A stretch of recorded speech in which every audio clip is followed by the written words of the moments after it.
आज से 6 दिन बाद AITS का फर्स्ट टेस्ट है, फुल सिलेबस, सभी पार्ट टेस्ट, सभी लास्ट वीडियो में मैंने बताया कि हो गया था। मतलब कि पार्ट टेस्ट ठीक गए, अच्छे गए, जैसे भी गए चले गए। अब आते हैं फुल टेस्ट की। ये जो मंथ है अप्रैल का, फुल इसमें पार्ट टेस्ट देने का कोई फ़ायदा नहीं है। फर्स्ट ऑफ ऑल तो ये मैं भी जानता हूँ, तुम भी जानते हो कि 2-3 तुमने भी ड्रॉप लिए होंगे, मैंने भी 2 ड्रॉप लिए हैं। कोई फर्स्ट है तो उसे मैं बता दूं कि अभी जो ये मंथ आएगा इसमें पार्ट टेस्ट देने का कोई फ़ायदा नहीं होता। जर्नली जर्नली अगर तुम्हारा टॉपिक ही वीक है, अगर तुमने फुल सिलेबस में कुछ कर ही नहीं रखा तो तुम पार्ट्स की तरफ ही जाओगे, बस सी बात है। बट तुम्हें एट द एंड तुम्हें हर टाइम लगेगा कि तुम्हारा कुछ ना कुछ रह गया है, कुछ ना कुछ छूट गया है। तो ये सभी के साथ होता है, ठीक है। तो फिजिक्स की बात करें तो फिजिक्स में थ्योरी बेटर करनी है। थ्योरी के बिना क्वेश्चन नहीं होते हैं। फर्स्ट ऑफ ऑल तो थ्योरी के बिना क्वेश्चन नहीं छू सकते यार। बहुत सारे टीचर लगे हैं क्वेश्चन कर लो क्वेश्चन कर लो, बट थ्योरी के बिना क्वेश्चन नहीं होंगे, थ्योरी पढ़ के ही क्वेश्चन होंगे, ठीक है। और फिर उसके बाद बात करते हैं केमिस्ट्री। केमिस्ट्री की बात करते हैं तो केमिस्ट्री में ऑर्गेनिक ठीक है, एनसीईआरटी कर लेंगे, इनऑर्गेनिक भी एनसीईआरटी, बट फिजिकल है वो नोट्स से क्वेश्चन करने पड़ेंगे, क्योंकि फिजिकल केमिस्ट्री में क्वेश्चन ऑफ वेराइटीज तुम्हें नहीं देखने को मिलती। बट उसको उसकी वो कर देते हैं, बस कैलकुलेशन टफ कर देते हैं और तुम्हें वेराइटीज नहीं दिखती। एक ही टाइप का क्वेश्चन तुम्हें वही बार हर साल वही क्वेश्चन मिलेगा, बट उसमें छोटे छोटे मेजर चेंज, छोटे छोटे माइनर चेंज करेंगे। कैलकुलेशन बड़ी कर दी, लोग लगा दिया, ठीक है। मतलब कि तुम्हें मैथमेटिक्स के साथ खेलना आना चाहिए बस फिजिकल केमिस्ट्री में। तो टाइप्स वैराइटीज, जैसे फिजिक्स में तुम्हें एक टॉपिक से 100 वैराइटीज के क्वेश्चन मिल जाएंगे, हर एक अलग अलग क्वेश्चन मिलेगा हर टाइप्स का, हर चैप्टर को इंटरमिक्स करके। फिजिकल केमिस्ट्री में ऐसा नहीं है। फिजिकल केमिस्ट्री डायरेक्ट होती है, क्वेश्चन डायरेक्ट आते हैं, बट थोड़ी कैलकुलेशन में अगर पेपर हार्ड बना दो तो क्वेश्चन वो कर देते, थोड़ा कॉम्प्लिकेट कर देते, उसमें 2-3 रिएक्शन मिला देते हैं वगैरह वगैरह। सो ये तुम भी जानते होगे, आई नो तुमने भी बहुत सारे टेस्ट दिए होंगे। बायोलॉजी है, बायोलॉजी अभी 7 दिन है, तो 7 दिन में पूरे एनसीईआरटी तो पढ़ना पाना नॉट पॉसिबल ना, कि तुम सोचो कि लाइन टू लाइन पूरे एनसीईआरटी पढ़ लेंगे। अगर तुम लाइन, मैंने करा है पूरे line to line, last year 2 दिन का टारगेट बनाया था, पूरी करी थी मैंने, करी थी पूरी। जब फिजिक्स को भी छोड़ दिया साइड में, केमिस्ट्री को भी छोड़ दिया साइड में, खाली बायोलॉजी को लेकर बैठा रहा 2 दिन तक, पेज पलटता रहा, रीडिंग करता रहा, पेज पलटता रहा, रीडिंग करता रहा, पेज पलटता रहा, रीडिंग करता रहा। जब पूरी बुक खत्म हुई फिर लगा कि रीडिंग ही हुई है ये तो। दिमाग में तो मतलब कि जब तुम रीड करते हो ना तो दिमाग में बहुत सारे ख्याल, ओवर थिंकिंग होती है। तो रीडिंग करते वक्त बहुत ज़्यादा ओवर थिंकिंग होती है।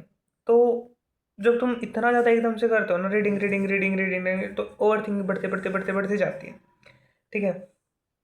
तो एनसीईआरटी पढ़ना बेवकूफ़ी होगी आई थिंक, कि तुम्हारे पास एक हफ्ता पड़ा है और तुम कह रहे हो कि तुम 11th और 12th के स्टार्टिंग से बिल्कुल डिटेल में एनसीईआरटी पढ़ते जाओगे। तो तुम्हारे अंदर अगर कैपेबिलिटी है तो शायद कर लोगे। मेरे अंदर नहीं थी इतनी कैपेबिलिटी और ना आज है। मैं अभी भी थोड़ा थोड़ा स्टेप करके चलता रहूँगा जब तक जान है। थोड़ा थोड़ा जो वीक टॉपिक्स हैं उनको करता रहूँगा, जो स्ट्रॉन्ग है उनको थोड़ा और स्ट्रॉन्ग बनाने की कोशिश करूँगा। बायोलॉजी मेरा बताऊँ तो नॉट कि मेरे हाथ में नहीं है बायोलॉजी, कि कहूँ कि मेरे हर टेस्ट में 350 नंबर आते, 300 प्लस नंबर आते हैं। बायोलॉजी इतनी भी पकड़ में नहीं आ रहे मेरे। बायोलॉजी हर टेस्ट में है, मतलब कि वीकेस्ट सब्जेक्ट तो नहीं, मॉडरेट सब्जेक्ट है मेरा, बायोलॉजी बनकर रह गया मॉडरेट सब्जेक्ट। तो मैं ये रिस्क नहीं लेना चाहूँगा कि सारी पढ़ लूँ एनसीईआरटी, कुछ कुछ वीक वीक टॉपिक करता हूँ, कुछ कुछ स्ट्रॉन्ग करूँगा, जो जो मेरे को लगता है कि इम्पोर्टेंट है उसको ज़रूर करूँगा। तो जैसे कि बायोटेक है, आई कमांड ऑन इट, बायोटेक के ऊपर अच्छी कमांड है मेरी, तो मैं उसको और भी अच्छा बनाने की कोशिश कर सकता हूँ, बट नहीं करूँगा क्योंकि फिर वो आउट ऑफ एनसीईआरटी जाएगा। एनसीईआरटी अच्छी है मेरी उसके बायोटेक की। और जैसे कि एनिमल किंगडम है, प्लांट किंगडम है, बार बार भूलता हूँ, तो ये मेरे को रिवाइज करना पड़ेगा, नोट से रिवाइज करना पड़ेगा। अगर ज़रूरत पड़ी तो एनसीईआरटी भी खोल के पढ़नी पड़ेगी। ऐसा नहीं है कि मैं एनसीईआरटी नहीं पढ़ूंगा, हर दिन कुछ ना कुछ तो एनसीईआरटी से पढ़ना ही पड़ेगा। ये ऑब्वियस है, हर दिन एनसीईआरटी से कुछ ना कुछ पढ़ना पड़ेगा, चाहे एक चैप्टर पढ़ो चाहे एक पेज पढ़ो, पढ़ना ज़रूर पड़ेगा। ठीक है, रीडिंग जब तक तुम्हारी नहीं होगी तब तक क्वेश्चन प्रैक्टिस ही कहाँ होगी, क्वेश्चन भी तो रीडिंग करके होगे ना।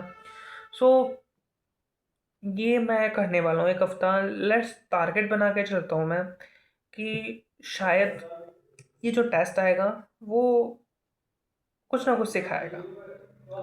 ज़रूर नहीं अच्छा जाएगा, ज़रूर नहीं बेकार जाएगा, बट कुछ ना कुछ सिखाएगा। एंड नीट से पहले है तो फ़ायदा ही करेगा।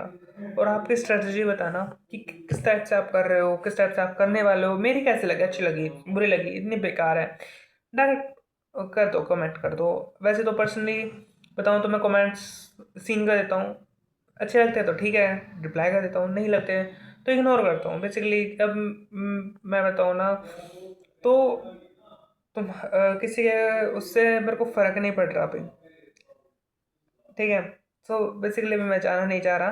तो लेट्स सी कहाँ तक वीडियो जाती है, कहाँ कहाँ से बच्चे देख रहे हैं, तो अपना सिटी भी ज़रूर बताना। आई वॉन्ट टू सी कि कहाँ कहाँ से लोग मेरी वीडियोस देख देते हैं जहाँ 700 व्यूज़ चले जाते हैं। आई एम सरप्राइज कि मेरे 700 व्यू गए।